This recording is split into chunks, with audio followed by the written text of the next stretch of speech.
Merci pour cette invitation.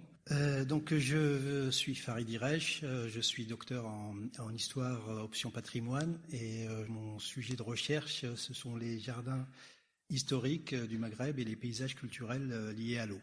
Donc je vais vous présenter en fait quelques résultats de mes travaux de recherche. Pour commencer, un petit poème. La poésie fait partie des jardins. Le printemps est arrivé, alors il va arriver bientôt, toutes les fleurs exhalent leur parfum, que dure le bonheur de ces jours de félicité. Le jardin tout en splendeur a mêlé les fleurs et les senteurs, les roses, enchanteresses et les jasmins ont éclos. Les églantines, en s'ouvrant, ont divulgué tous leurs secrets.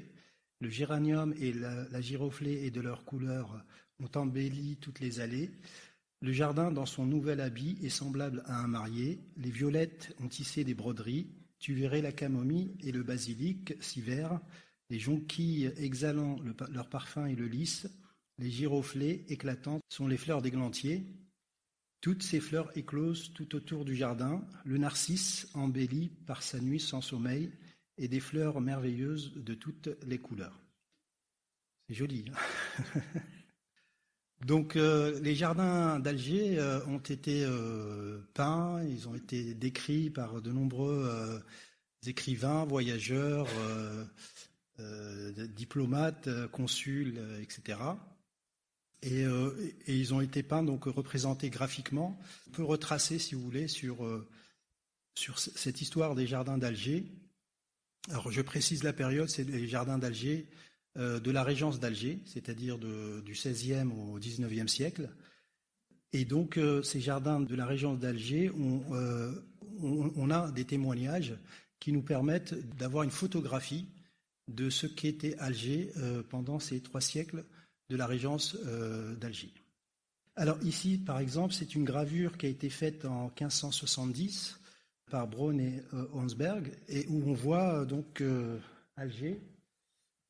Ici, le port en fait d'Alger, et puis on a ici le centre de gouvernement, et puis on a la citadelle tout en haut qui couronne la ville. Alors il faut savoir que Alger est bâti sur une colline, sur une montagne, et donc on a des jardins qui sont tout autour de la ville, fortifiés, et qui forment une mosaïque de jardins, et on le verra tout à l'heure avec une typologie de jardin particulière.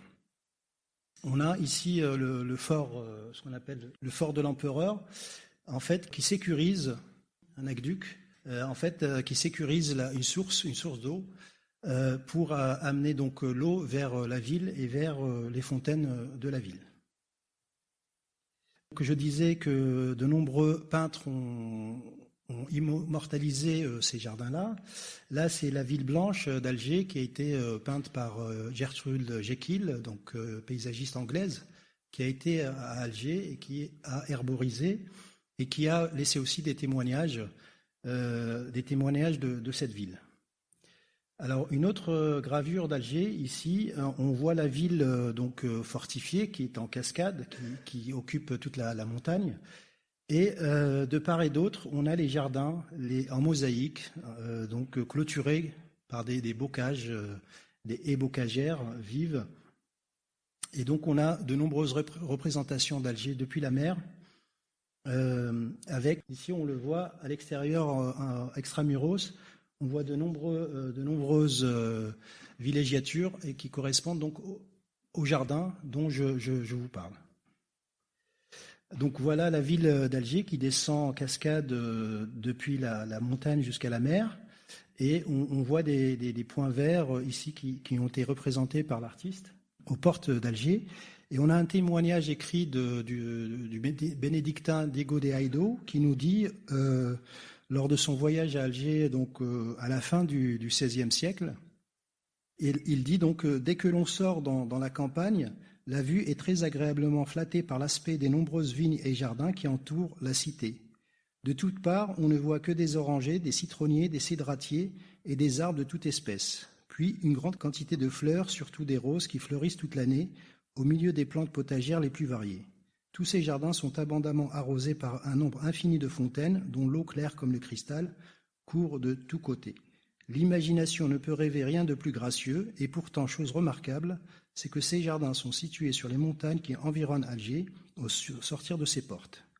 Toutes les après-midi, une grande quantité de personnes, hommes et femmes, viennent jouir de l'agrément de ces lieux, etc. Donc on a ce témoignage en fait aux portes de la ville, les jardins donc florissaient et formaient donc un paysage verdoyant qui occupait aussi bien les vallées que les collines et les coteaux.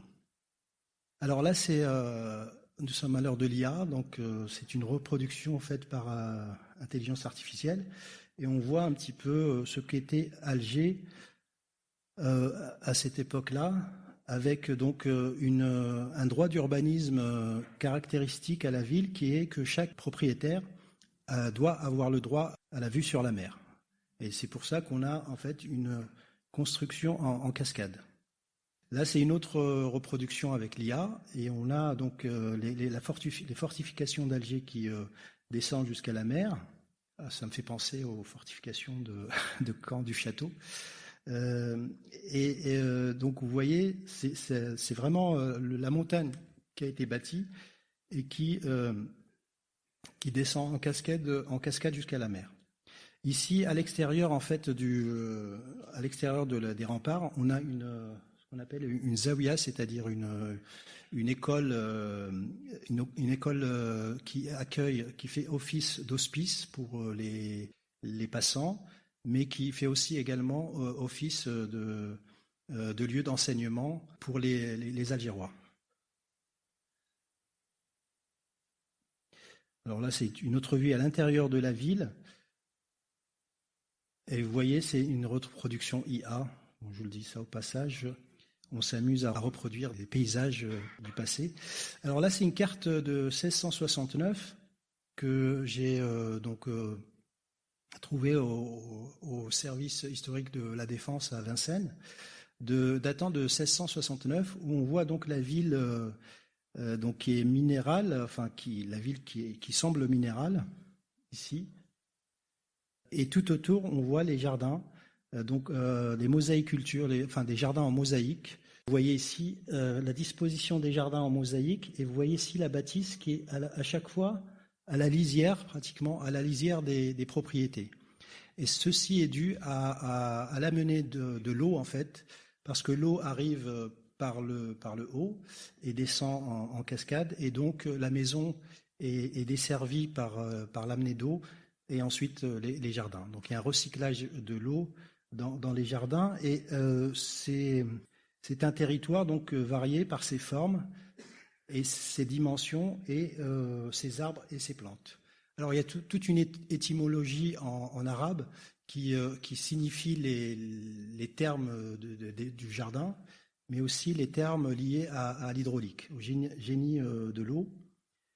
On a ici une autre carte de 1764 avec, donc vous voyez bien la ville fortifiée et tout autour les cultures de jardin et les campagnes de villégiature. Une autre carte de Boutin, c'est un plan d'attaque d'Alger, donc c'est bien avant 1827, le fameux coup de l'éventail, où on a donc un repérage de la ville en vue de la conquérir. Et on voit ici donc la ville toujours fortifiée, et puis les parcelles, les mosaïques de jardin tout autour. Alors, je dézoome un petit peu, en fait, pour introduire la notion de cité-jardin, c'est-à-dire que les villes médiévales étaient toutes pratiquement entourées, donc étaient fortifiées pour des raisons de sécurité, mais étaient également entourées de jardins, de vergers, de maraîchers, etc. On le voit ici, par exemple, dans la ville de Blida, Zaatcha, etc., mais aussi à Palerme, comme vous voyez ici, mais c'est caractéristique d'autres villes médiévales. Ici, c'est une ville, Zaatcha, qui, vous voyez, est entourée de jardins et d'oasis. Et une autre ville, Rabdaya, c'est la même chose, sauf qu'aujourd'hui, l'urbanisation a un petit peu grignoté Ici, en fait, la ville s'arrêtait ici pratiquement. Et puis la palmeraie qui s'étendait dans ce vallon. Et aujourd'hui, de plus en plus, les jardins font place donc aux maisons. Ici, un autre paysage donc, qui montre que, si vous voulez, la ville médiévale, c'est une ville qui est entourée de jardins. Ici, par exemple, dans le Hadramaut, au Yémen, où on a cette cohabitation entre ville et jardin. Ici, un autre exemple à Damas. Damas, donc, qui était entouré par sa routa, les jardins donc décrits par le poète Al-Hariri au XIIe siècle, et qui dit « Et lorsque je parvins enfin à la routa de Damas, je la trouva telle que l'avaient décrite les voyageurs, parée de tout ce qu'un cœur peut souhaiter et l'œil désirait avoir. » Bon, il le dit en arabe, c'est vrai qu'en arabe c'est plus poétique pour un arabophone. Alors, cette notion de ville-jardin a été théorisée par Al-Qazouini au XIIIe siècle, où en fait où il indique donc un noyau historique avec la grande ville qui s'étale, et puis les jardins, alors en arabe les boustaines, et les cultures, les grandes cultures. Et donc cette théorisation du territoire a été reprise donc, par le modèle allemand de von Thunen en 1826, par les Russes également en 1841, et bien sûr par Ebenezer Howard en 1898, vous savez, cet Anglais qui a fait le modèle de cité-jardin pour installer la ville au milieu du jardin. Je reviens donc à Alger. Alger, c'est une ville similaire. C'est une ville qui est entourée par ces jardins, à la fois pour assurer donc une autonomie alimentaire. Et c'est vrai que quand on étudie ces jardins, on a aussi à l'esprit notre époque, c'est-à-dire le réchauffement climatique, la sécheresse, les incendies de plus en plus nombreux, etc. Et ce sont des modèles, en fait, finalement, qui sont bien à étudier pour essayer de trouver des solutions à ces phénomènes de réchauffement climatique. Ici, à Alger, donc je vous dis, les jardins sont clôturés, on le voit, il y a un paysage de bocage, en fait, où les jardins sont enclos dans ce qu'on appelle des tawabi el-handi, c'est-à-dire des haies vives de figuiers de barbarie, de lentisques, etc. Et donc cette caractéristique du bocage que vous devez connaître ici en Basse-Normandie, je pense à la région de Cherbourg notamment, et donc ce paysage de bocage permet de matérialiser et d'identifier chaque propriété. Alors, Alger a été également, alors c'est toujours notre ami Boutin qui a donc parcouru le territoire, et Alger se trouve ici. La conquête française est arrivée par derrière, Sidi Faraj, et ensuite les troupes sont allées comme ceci pour aller conquérir la ville en détruisant le fort L'Empereur qui est ici. Et alors dans ce témoignage, donc il y a eu tout un bouquin, un petit manuel pour les soldats, pour qu'ils puissent donc reconnaître les lieux et avancer dans ce territoire qu'ils ne connaissaient pas. Et ce qui est chose intéressante, c'est que la plaine de la Métidia, donc ici on a la ville d'Alger, on a ce qu'on appelle le Sahel d'Alger, c'est une sorte de montagne avec des collines ondulantes. Et puis ici, on la voit pas très bien, mais ici, on a la plaine de la Mitidia, la fameuse plaine de la Mitidia, qui indique donc Boutin, débouche dans la mer au-dessus et au-dessous d'Alger. Elle a 18 à 20 lieues de long sur 2,5 à 4 de large. Elle est fertile et en général bien cultivée. Alors cette plaine, elle était aussi cultivée par des propriétés collectives et indivises, c'est dans ce qu'on appelle des Hausch. Et donc, voilà, ça ressemble à ceci, c'est-à-dire qu'on avait des oasis de culture, de jardin, ici, dans toute la plaine de la Métidia. Ici, c'est le Sahel, donc c'est les coteaux, les collines, et on a ici, vous voyez, au premier plan, ce que je vous ai dit, les tawab el-handi, c'est-à-dire les clôtures, les haies vives, qui séparent les propriétés les unes des autres. Donc c'est un premier vocabulaire, si je puis dire, de grands jardins, de domaines fermiers, en fait, qui peuvent appartenir aussi bien à la propriété collective et indivise que à des dignitaires d'Alger. Voilà une autre vue sur la Mitidja. Donc, comme le dit Braudel dans son livre, son ouvrage sur la Méditerranée et le monde méditerranéen à l'époque de Philippe II, il indique, donc il a bien saisi que la campagne urbanisée est partagée entre les domaines des Turcs algérois, donc la région d'Alger, la période ottomane, et pénétrée par le dialecte de la ville proche, étroite oasis au milieu des dialectes nomades qui enveloppent le centre urbain. C'est-à-dire que tout autour de la ville, donc on a à la fois la ville qui est citadine, et où les citadins ont des villégiatures à la campagne, mais on a aussi des tribus qui ont donc leur domaine et leurs propriétés à l'extérieur d'Alger, notamment dans cette fameuse Mitidja, mais au-delà. Donc ces domaines sont divisés entre donc ici des vergers clos, des parcelles de culture et des lieux non défrichés qui comprennent les puits et les eaux et réservés au package. Voilà un exemple de grands domaines collectifs et indivises. Ce house de 150 habitants, de 663 hectares, et qui comprend 38 familles avec donc 150 individus. On voit comment ici cette organisation de l'espace qui forme là encore des mosaïques de parcelles et qui sont divisées entre les ayants droit de la même tribu. Alors voilà d'autres exemples. Là, on est sur la Mitidja. Là encore, c'est une carte en fait militaire qui a fait une reconnaissance sur ces domaines. Et donc, on a des indications sur ces différentes propriétés. Voilà un autre domaine ici, le domaine des Bni Mered, avec donc les cultures et la Mitidja tout autour. Ici, c'est un domaine plutôt deylical, c'est-à-dire ça appartenait à un gouverneur d'Alger, un dey, qui, on voit ici, avait à la fois son moulin, alors ici c'est son jardin, un jardin d'oranger, ici c'est la structure avec les écuries, et puis on a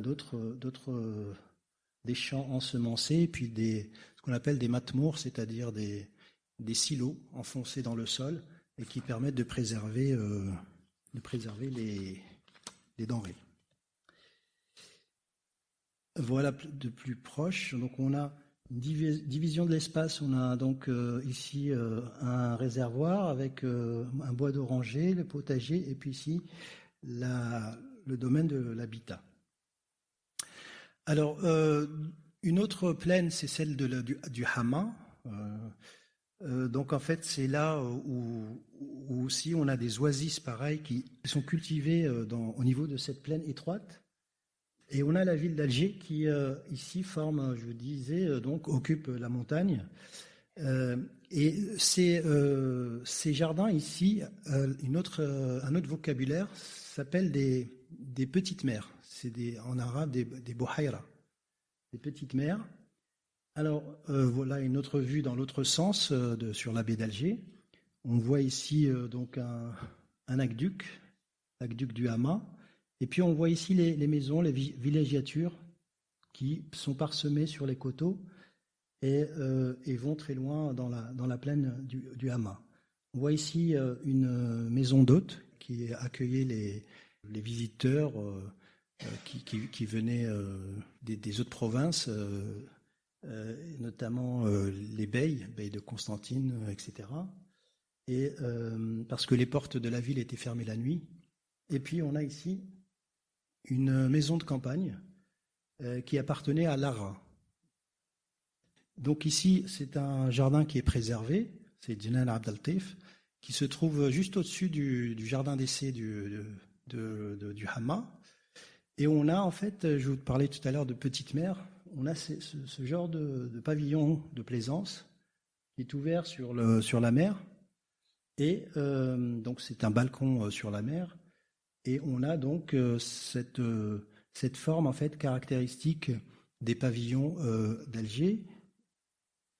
Un autre exemple ici, c'est le musée du Bardo à Alger, qui comprend donc un musée sur l'archéologie et l'histoire, enfin la préhistoire. Et donc on a là aussi donc ce type de pavillon et un bassin, une petite mer qu'on appelle une bohaira. Alors le terme a ensuite, avec le temps, est devenu en fait un terme qui indique le jardin potager, mais à la base, quand on dit aujourd'hui Behira, ça veut dire jardin potager, mais à la base donc c'est lié à cette petite mer. Alors pourquoi ce mot?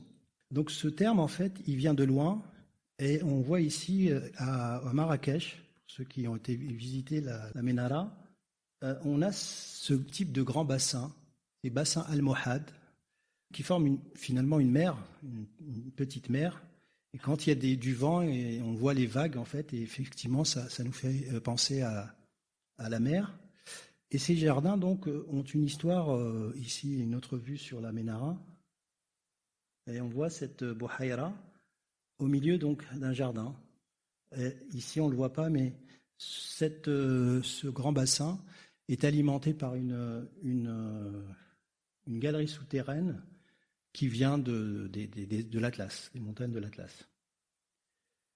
Alors, donc c'est une histoire très ancienne. Dans les jardins abbassides, déjà au IXe siècle, on trouvait ce genre de bohaïrat, ce genre de grand bassin. Ici, dans les palais abbassides. Donc, ce sont vraiment des grands bassins qui matérialisent une sorte de pouvoir sur le territoire. C'est la façon dont l'émir ou le prince va donc va impacter un pouvoir sur le territoire conquis. Là, c'est un croquis qui a été fait donc pour montrer un petit peu ces palais abbassides avec ces grandes volées d'escaliers qui montent vers les palais. Donc une ville, là aussi, une citadelle fortifiée. Et puis ces grands bassins qui sont théâtralisés avec ces arcades. Et on a une autre vue ici, en couleur, où on voit en fait comment ces grands bassins permettent à la fois d'être, répondre à une esthétique de l'espace, mais en même temps vitaliser tout un territoire. Alors, donc, c'est une filiation, en fait, où on a ces genres de bohaïrat. Ici, c'est le palais Omeyyade en Espagne, la Romaïnia. On voit ces bassins, là encore, toujours, comme je vous le disais tout à l'heure, pour les jardins d'Alger, le bassin donc, qui est en lisière de la propriété, parce que l'eau, en fait, arrive par le haut et ensuite descend en cascade dans les jardins en terrasse. Pareil pour la Médina Zahra qui a été reconstituée, dont le plan a été reconstitué. On a aussi ces grands bassins, donc ces bohaïrat, qui forment des miroirs d'eau par rapport au palais. Et je reviens donc à ce qui concerne Alger. On a au Xe siècle les Irides, donc, qui sont une branche des Sanhaja qui ont fait une alliance avec les Fatimides pour donc avoir une domination sur le Maghreb et aussi une partie de la Sicile et de l'Espagne. Donc on voit ici la maison de la mer. Donc on a des grands des propriétés en fait des citadelles si vous voulez avec des palais, des citernes, des bains, des jardins, mais aussi l'élément aquatique qui permet de donner vie à tout un territoire. Alors ce plan, c'est assez curieux, mais c'est vraiment une photocopie de celui de l'Alhambra. 4 siècles plus tard, on a le même dessin. Vous voyez ici, on est au Xe siècle. On a 4 siècles plus tard le même dessin qui est repris au niveau de l'Alhambra. Alors, ça peut être en fait expliqué par le fait que les Zirides ont aussi émigré vers l'Espagne et donc ont construit Grenade. Et il y a des ouvrages qui parlent de ceci. Et là, vous voyez ici la Bouhaïra, ici la cour des Myrtes, et puis ici la cour des Lions. Alors on a 2 schémas, on ne voit pas très bien, mais ici c'est rectiligne, et ici on a une sorte d'un plan cruciforme, qui cohabitent entre eux.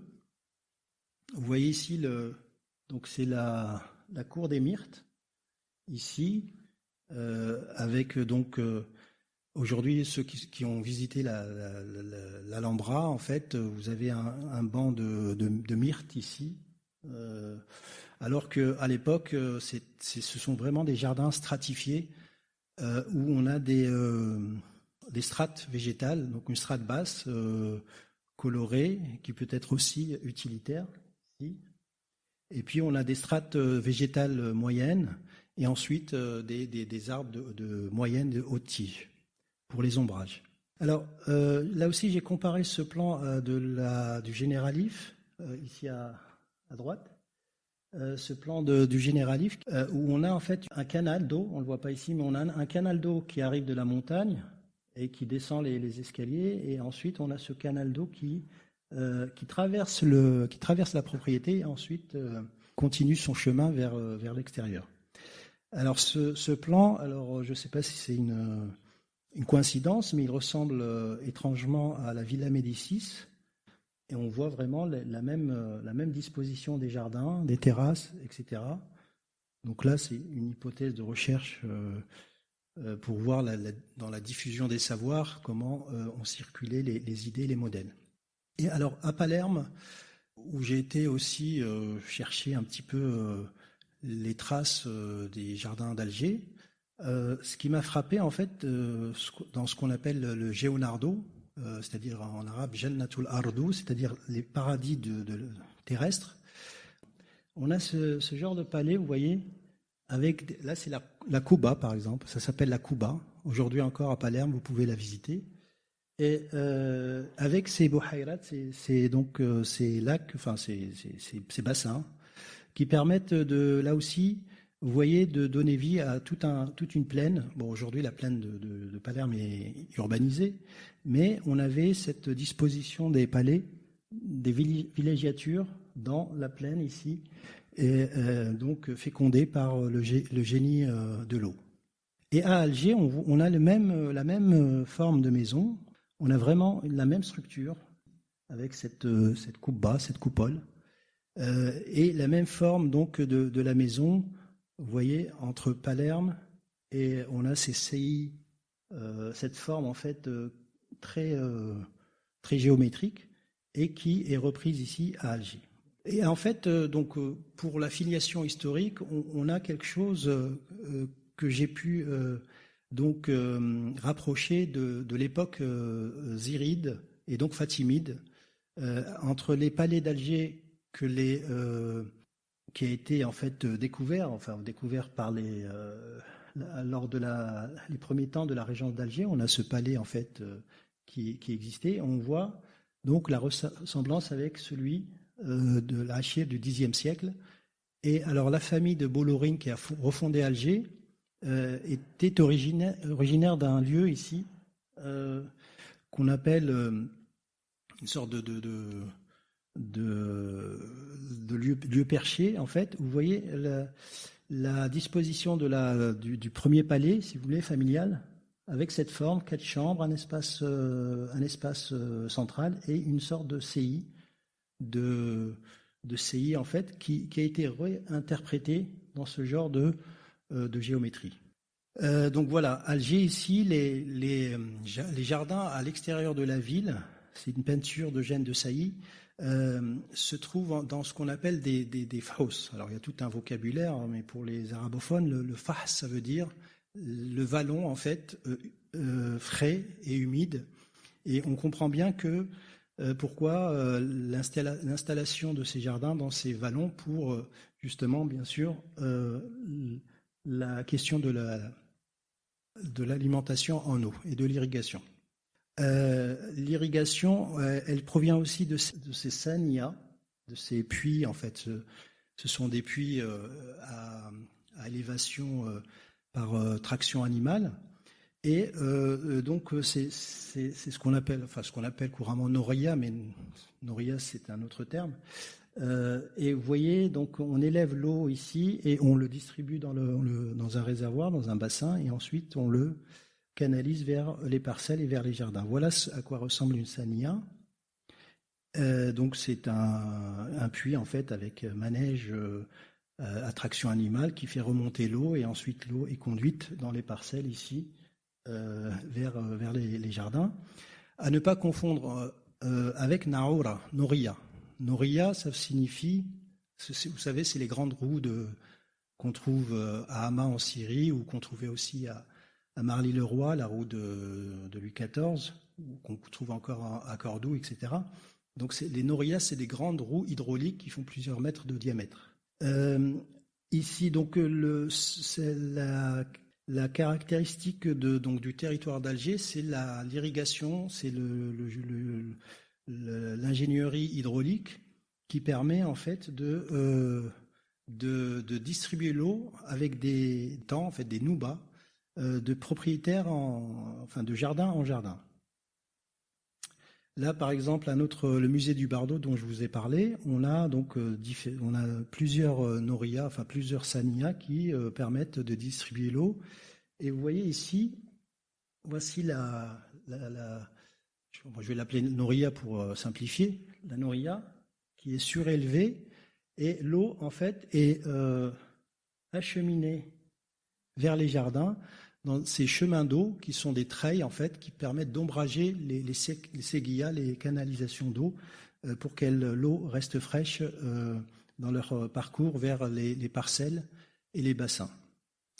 Alors une autre caractéristique, ça je ne l'ai pas dit tout à l'heure, mais dans le palais de la Hachel du Xe siècle, on a des fontaines artistiques qui sont formées avec ce genre de spirales et de poissons. Ici, il y a 3 poissons, on les voit ici un petit peu. Et donc ce système ce type de ce qu'on appelle la mohannasha, c'est-à-dire la serpentine, on la retrouve dans différents jardins, aussi bien en Tunisie, dans le jardin du Bardo de Tunisie, au Maroc également, dans différents palais. Et à Alger, c'était aussi un type de fontaine qui était très répandu. Voilà ici à quoi ressemblent les chemins d'eau, c'est-à-dire que l'eau, en fait, elle circule sous les treilles pour aller parcourir plusieurs mètres, voire kilomètres, pour donc être distribuée dans les jardins. Alors l'eau était aussi amenée quelquefois par ce type d'aqueduc. Ici, c'est ce qu'on appelle c'est un palais qui a été habité par l'architecte Pouillon. Et on a cet aqueduc d'eau qui ramène l'eau jusqu'à la maison, et ensuite l'eau est redistribuée dans les jardins. Alors les jardins, donc il y a le jardin, on va le voir tout à l'heure, on a différents types de jardins. On a la propriété qui s'appelle la tabia, qui est enclos de murs. On a le jardin extra tabia, et puis on a les campagnes. Vous voyez les campagnes qui sont ceinturées de haies vives, de figuiers de barbarie, etc. Donc il y a une organisation spatiale des jardins où il y a une hiérarchisation des espaces qui sont interconnectés, et on le voit ici on va le voir dans d'autres jardins. Ici, c'est toujours Gersoul Jekyll qui a peint donc les paysages d'Alger. Vous voyez, elle a herborisé, elle a peint donc ce qu'elle voyait à Alger. Et alors, c'est intéressant parce que Gertrude Jekyll, vous savez, c'est celle qui a inventé le Mixed Border. Et elle s'est beaucoup inspirée des jardins d'Alger et de la façon dont les plantes dans le jardin sont traitées. C'est-à-dire que, en fait, les plantes ne sont pas... il n'y a pas de taille, on laisse faner les fleurs, etc. Et donc, il y a ce mélange de fleurs fanées et colorées qui cohabitent dans le jardin. Et c'est un petit peu l'esprit qu'on retrouve aujourd'hui dans les jardins.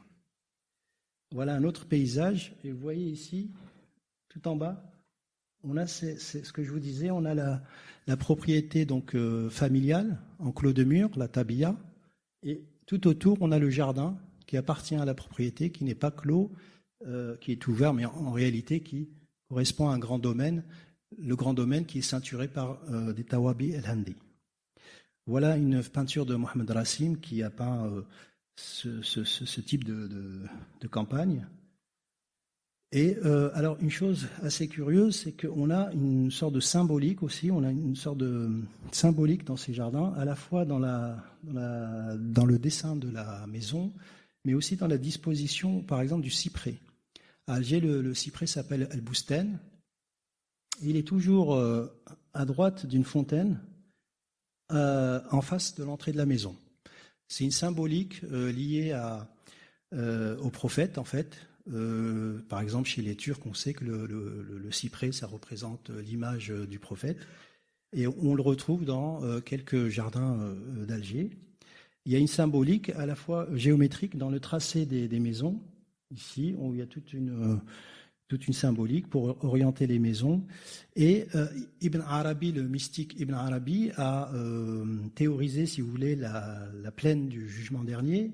Et on retrouve ici le trône céleste, le trône céleste. Et on a l'impression que les maisons d'Alger reprennent cette théâtralisation de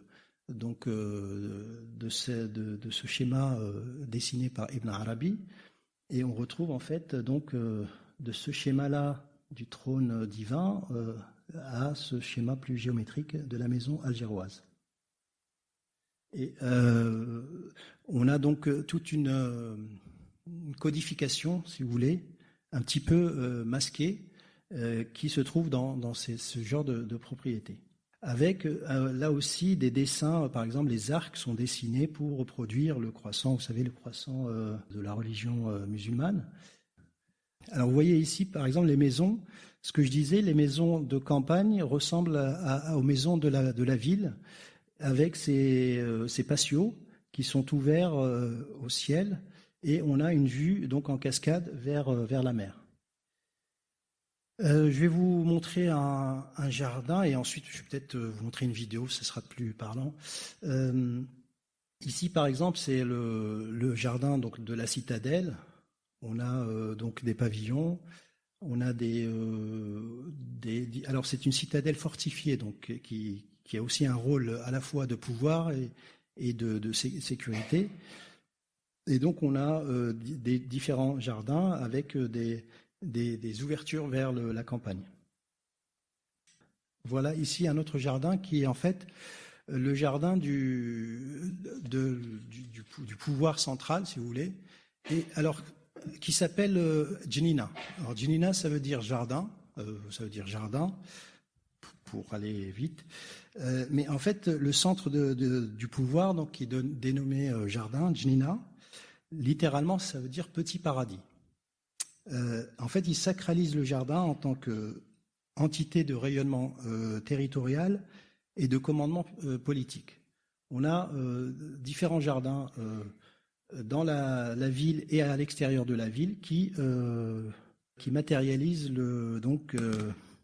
l'empreinte du pouvoir sur le territoire. Et là, je vais passer à la vidéo. Hop.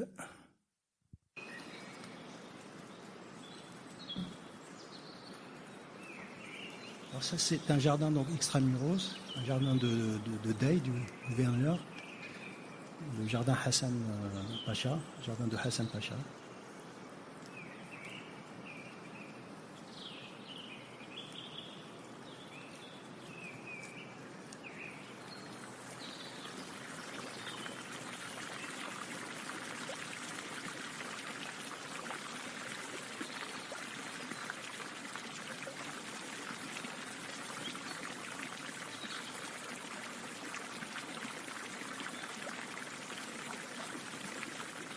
là, on se trouve dans l'espace donc intime, familial, qu'on appelle la Raouda.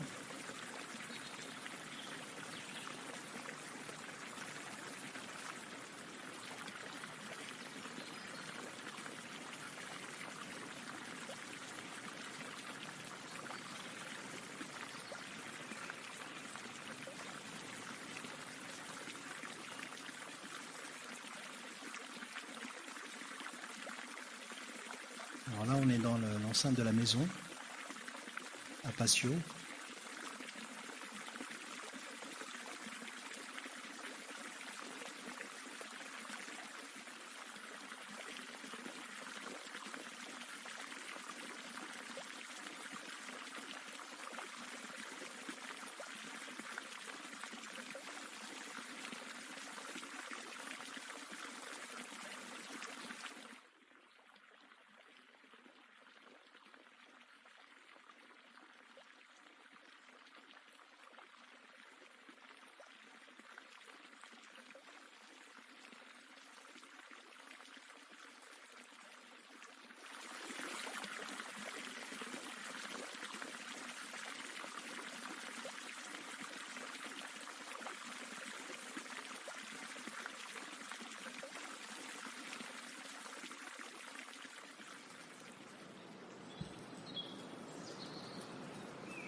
Voilà à quoi ça ressemble. Donc on est face à la mer. C'est une reconstitution 3D, donc le territoire il manque la topographie. Mais on retrouve en fait les différents espaces des jardins. Là on est dans la Djenina. Et on a plusieurs pavillons de plaisance qui sont parsemés dans le jardin. Là, on est plutôt dans le Bousten, donc c'est l'espace extérieur à la maison, à la Tabia. C'est un espace en fait qui est semi-public, semi-privé. Il y a cette notion de privé-public, et là, on est dans l'espace semi-public, semi-privé, c'est-à-dire que les hôtes peuvent pénétrer dans ce lieu et être accueillis dans ce pavillon de plaisance. Et lorsque la maison, disons, est vide d'invités, les membres de la famille occupent tout le jardin.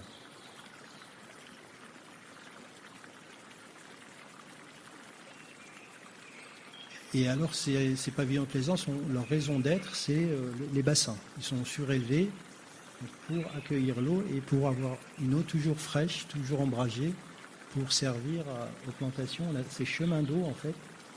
Et partout dans le jardin, on a le son et le murmure de l'eau qui nous accompagne, avec ces treilles toujours pour à la fois ombrager les usagers, mais aussi pour ombrager surtout l'eau, la ressource hydrique qui bénéficie aux plantations.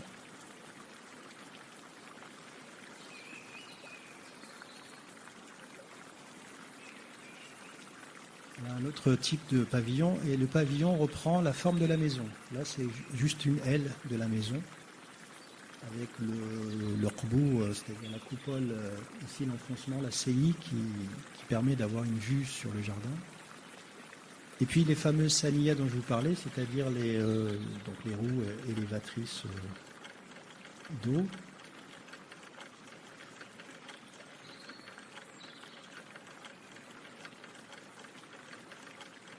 Donc l'eau est élevée et ensuite elle est acheminée vers des bassins, des réservoirs, qui sont ensuite, par des séguillas, permettent d'irriguer tout le jardin.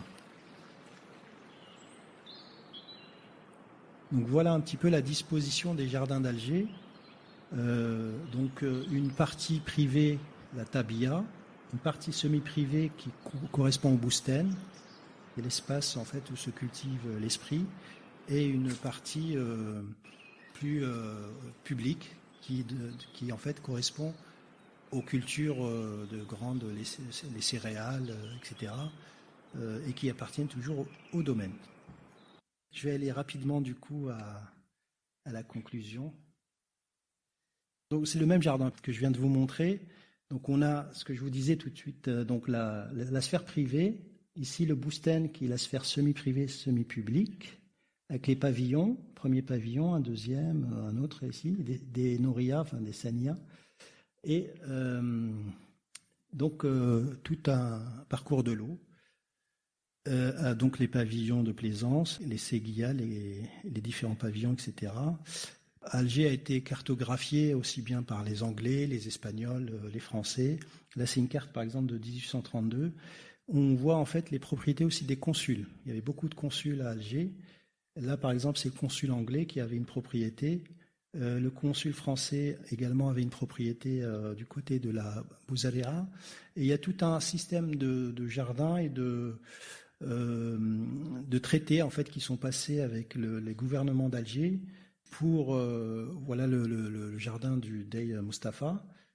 C'est une image en IA et donc des traités de paix qui permettent en fait d'avoir des relations apaisées et des relations commerciales entre les différents pays. Il y avait des pays avec lesquels les Dey étaient en guerre, mais d'autres pays donc avaient leur consulat à Alger, notamment les consuls français et les consuls anglais. Il y avait une sorte de course entre les deux consuls. Et ici, c'est un jardin donc qui a été habité par la famille Arthur, la plaine du Hamma. Et je vais passer en fait à la forme du jardin, parce que la forme du jardin est importante. Alors voilà, donc la forme, vous voyez ici, c'est ce qu'on appelle la quadri-répartition des jardins, c'est-à-dire ce qu'on appelle à tort le Shaharbag. Et donc cette quadri-répartition du jardin, elle est conditionnée par l'eau, c'est-à-dire que pour permettre à l'eau d'être canalisée et d'être acheminée vers les parcelles, les carrés de plantation, on géométrise l'espace. C'est plus simple pour que l'eau circule. Du coup, on a cette forme un petit peu géométrique, mais on a aussi une forme, ce qu'on retrouve d'ailleurs dans les jardins d'Alger, une forme beaucoup plus libre, où l'eau en fait est plutôt sinueuse et suit des parcours qui ne sont pas forcément canalisés. Et alors cette symbolique, elle vient bien sûr du livre sacré, où on parle de quatre lacs, en fait, un lac de quatre rivières, pardon, une rivière de miel, une rivière de vin, une rivière de miel, de vin, d'eau, et la quatrième m'échappe. Et en fait, donc on a, si vous voulez, dans les jardins, en tout cas les jardins de palais, deux formes qui cohabitent. On a la forme rectiligne. Donc ici, l'eau, c'est à l'Alhambra, c'est le généralif. L'eau, en fait, traverse le palais et ensuite parcourt le territoire. Et puis, on a la forme, ici, vous voyez, ici, c'est à Ispahan. Non, pardon, c'est à Cachan, le jardin Bas-Réfine. On a l'eau, en fait, qui, donc, vous voyez ici, traverse le jardin. Et puis, donc, c'est une condition qui est liée à l'eau, c'est-à-dire que l'eau, elle est, acheminée depuis la montagne par des galeries souterraines pour ensuite traverser le jardin et former, et je vais conclure, et former donc une théâtralisation de l'eau dans l'espace du jardin. Vous voyez ici l'eau qui est dans ces jardins safavides et qajars du XVe siècle, comment l'eau ici traverse le jardin, elle est scénarisée dans le jardin, elle est scénarisée, théâtralisée, et ensuite elle continue le chemin pour vitaliser tout un territoire. Voilà, je crois que je vais m'arrêter là, et je vous remercie. Mais pardon, je vais juste, là c'est une reconstitution IA. On voit les architectes, etc., qui forment ce type de jardin. Il faut savoir qu'il y a des traités scientifiques qui parlent de la façon dont sont édifiés les jardins. Donc, on parle à la fois de la forme de la maison, du palais, des pavillons de plaisance, etc. Là, c'est un poème de Ibn Louyoun, XIVe siècle, qui décrit la façon dont il faut faire les jardins. Un autre théoricien Ibn al-Awwam du XIIe siècle, qui également parle de la façon de planter les jardins, mais aussi de les orienter et de les entretenir et préserver. Pour conclure, je dirais que les jardins sont l'expression des rapports étroits entre la civilisation et la nature, lieu de délectation propre à la méditation ou à la rêverie. Le jardin prend le sens cosmique d'une image idéalisée du monde, un paradis au sens étymologique du terme, une représentation d'une époque, d'une société, d'un moment historique. Concernant les jardins d'Alger ou les Jinaïn d'Alger, littéralement les petits paradis, de l'époque de la régence ottomane entre le XVIe et le XIXe siècle, ce sont un témoignage d'un modèle qui s'est propagé à travers un système de jardin. Alors j'entends par système de jardin un ensemble d'éléments de nature et d'architecture formés de jardins configurés de façon homogène et répartis sur une aire localisée, bien déterminée, en l'occurrence le Dar Sultan d'Al Jazair, c'est-à-dire le territoire de la régence d'Alger, donc de la wilaya d'Alger. Le centre de Dar Sultan porte le nom de Djenina, c'est-à-dire un petit paradis qui sacralise le jardin en tant qu'entité de rayonnement territorial et de commandement politique en même temps. Ce modèle de jardin tire son origine dans la tradition musulmane des jardins et il est directement influencé par la présence ziride, la présence médiévale ziride, fondatrice d'Alger. On sait que les Zirides donc ont formé une alliance avec les Fatimides en Ifriqiya et dans le sud de l'Europe, en Sicile, en Espagne, etc. Et cette alliance, donc entre Zirides de la branche des Sanhaja et les Fatimides, va véhiculer un modèle d'architecture et d'art des jardins que les Ottomans vont reprendre et ériger en système de jardin dans le Sahel et dans le Dar Sultan, la Mitidja, le Sahel, etc. On va avoir, comme je l'ai indiqué, donc une cohabitation entre des domaines liés à l'aristocratie des gouverneurs d'Alger et de la classe régnante, avec d'autres modèles, notamment le modèle des grands jardins communautaires des tribus, les haouches, et d'autres types de jardins. Donc on a une typologie qui se matérialise sur l'ensemble de la régence. Et disons pour les jardins aristocratiques, la Djenina, donc intramuros, ce jardin de pouvoir va s'exporter à la campagne proche pour former un système homogène et stable jusqu'à l'avènement du colonialisme français qui va lui provoquer une défiguration de cet ordre établi et conduire à l'effondrement des jardins de l'époque ottomane. En effet, de 20 000 jardins présents au XVIIIe siècle, l'on dénombrera moins de 100 à la fin de la colonisation, une déchirure dont les stigmates peinent à se cicatriser jusqu'à aujourd'hui. En termes d'ordonnancement, les jardins d'Alger sont tout d'abord inscrits dans un paysage où la topographie est vallonnée.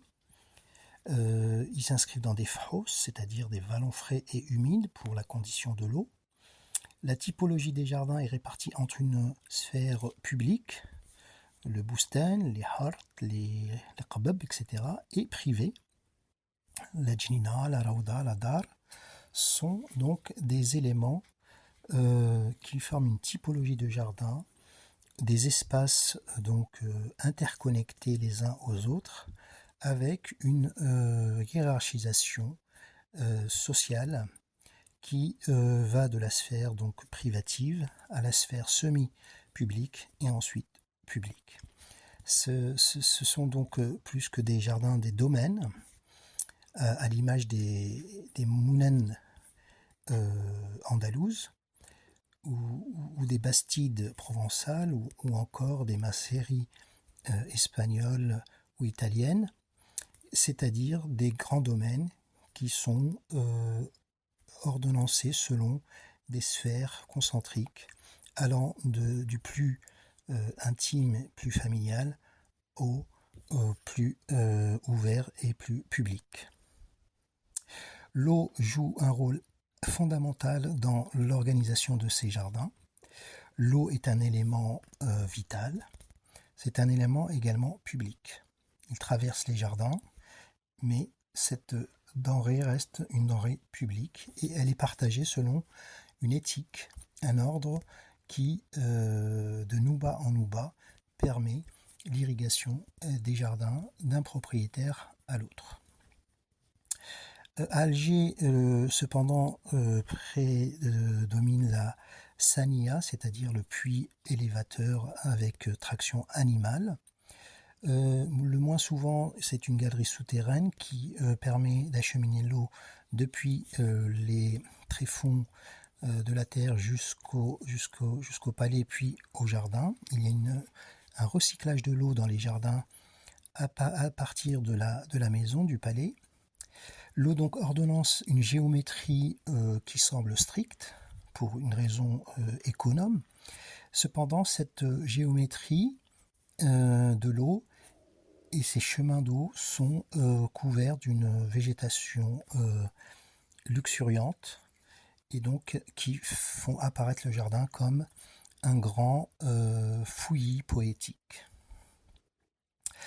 En effet, les plantes ne sont pas taillées, il n'y a pas de taille ou de choses similaires. Les plantes donc sont fanées et cohabitent avec les fleurs, etc. Si bien que de nombreux paysagistes, notamment Gersul Jekind, s'en est inspiré pour faire son border, mixed border. Une autre caractéristique des jardins d'Alger, ce sont les bassins ombragés dans des pavillons de plaisance dont l'architecture dérive du palais. Il y a également une forte symbolique liée à la tradition musulmane qui est présente à la fois dans l'art de vivre dans ces jardins que dans l'édification du jardin lui-même et du palais. Les préceptes d'Ibn Arabi semblent être mobilisés dans l'édification de ces jardins et l'évocation du paradis, Al-Jannah, dans ces jardins est un élément très important où il y a une sorte de volonté de créer une image terrestre du royaume céleste perdu. Donc on retrouve dans ces jardins de la luxuriance, des délices, de la félicité, tout ceci à l'ombre donc des arbres à fleurs, à fruits et à parfums, sous lesquels coulent des ruisseaux d'eau courante. Enfin, les jardins d'Alger donc de l'époque ottomane forment aujourd'hui un patrimoine menacé de disparition pour certains. Nombreux sont ceux qui méritent une attention particulière, voire d'urgence par les autorités politiques locales, pour la valorisation et la reconnaissance de cette histoire de l'art des jardins en tant que patrimoine national et une identité collective. Je citerai quelques exemples de jardins qui méritent d'être restaurés en urgence, notamment Djenan Abdeltif, du côté du Hamma, Djenan Bitelmal, du côté de la Zghara, Djenan Husindey qui est dans le lycée à Husindey, Djenan Mahiddin au-dessus de la coupole, de Ain Lazraq, Djenan Riyah Day, du côté de la Bouzerria, Djenan Ben Rodouane également, au niveau de la Bouzerria. Enfin, la liste est longue et j'ai fait, durant mon doctorat, un inventaire numérique géolocalisé qui demande à être étoffé. Et je le dis clairement, je recherche des sponsors pour continuer ce travail.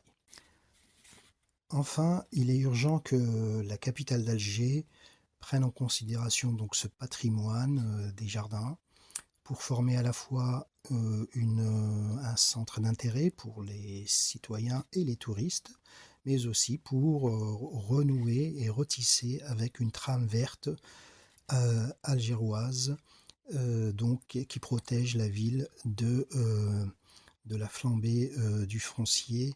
Et c'est donc très important de considérer le périmètre des jardins historiques comme sacralisé et donc inconstructible. Il est très important que ces jardins qui demeurent ne soient pas livrés à la construction ni au morcellement. Et puis donc pour finir, Alger doit renommer le palais de Mostapha, qui aujourd'hui abrite le Centre national de la lutte contre la drogue, donc l'un des DEI d'Alger. Il doit renommer ce palais en centre plutôt, par exemple, en centre de recherche du patrimoine vivant et de l'art des jardins algérien. Voilà, je tiens donc à vous remercier pour votre invitation, je tiens donc aussi à vous remercier pour votre écoute et je remercie le Centre européen des jardins et des paysages pour leur amabilité et leur chaleureux accueil.